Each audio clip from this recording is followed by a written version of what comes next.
Hello YouTubers, this is a video of my 1989 Dodge Power Ram. It's a restoration truck.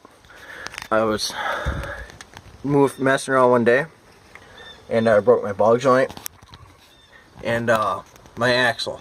That's why the tire is off. I was crap you see all over the driveway here. There's brake fluid. But it's a single cab, long box, and with about a foot of standing water in it. It has not been started in 4 weeks, and I'm gonna start it today here.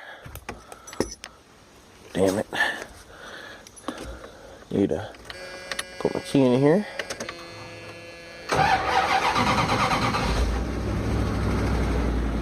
Fires right up.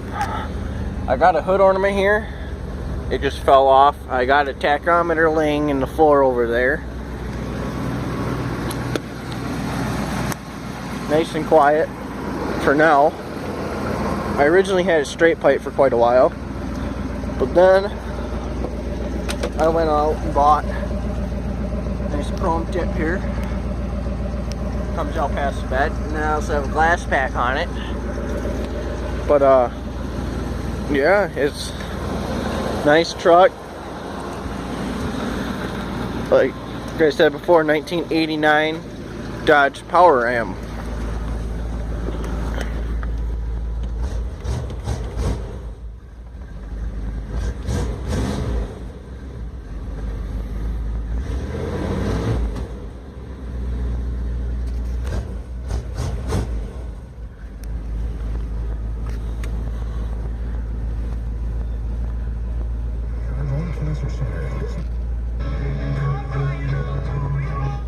Whatever. But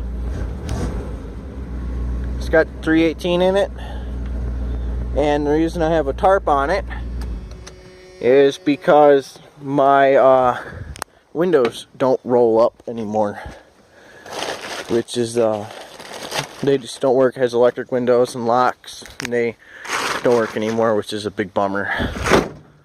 So yeah, I need to get around to fixing the switches on those. But like I said, 89 Power Ram. I got it for $700.